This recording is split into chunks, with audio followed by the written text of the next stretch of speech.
point a topic, if a customer brings up a subject, they're concerned. One individual rode up on a bicycle. It clearly didn't fit him. It didn't fit him height-wise in the seat. It was too tall for his size. He was smaller than that.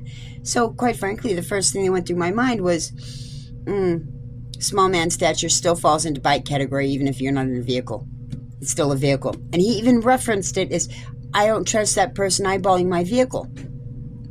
So, really, it's a matter of how you look at it. A bike to someone who can't have a car, it's still a vehicle. It's a two-wheel mode of transportation. But they don't exactly like the idea of it called a bicycle. So they call it a vehicle as it is such, but it's an open-ended vehicle, open-aired vehicle, not covered from the elements. However, it's still their pride and joy. In that, you don't really want to tell anybody to be rude, that it doesn't fit them right. However, this gentleman brings up the topic that somebody was looking at him funny, and he didn't like the way he was being looked at. Being from the hood, I can tell you, quite frankly, exactly why they were looking at you like that. It's too tall for you. The bike seat is in a position that is too tall for your height. So they're looking at you funny, like, where did you steal it from? So it wasn't necessarily a matter of my factual opinion, which was fact, and their factual opinion, which was valid, that individual was being eyeballed and he was suspect of why he was being eyeballed. I just made it clear to him as to why. So, and then I closed it with, you can take it or leave it as it is. It's just an opinion and an observation. You have a beautiful day.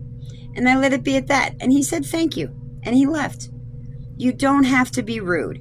You can still voice your opinion in a manner that's going to be conducive and accepting to the customer.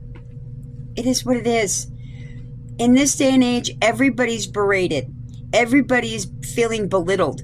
Everybody feels like crap, for the most part. When you're being bombarded by politicians and Democrats and transient assholes that don't give a shit about anybody else's feelings, and that's the fact. That's what we have to deal with today. And that's what we have to combat it with a moral standards and ethics as a cashier, as to how to be a little bit more respected and understood while still holding your security and your dignity in bay. And that's what it is. Don't let it go all crazy. Don't let it go all nutso. If you do that, you're going to lose customers. Keep the respect in the business. Keep the pride in the people. But do it securely and respectfully. Y'all have a beautiful day now. Bye.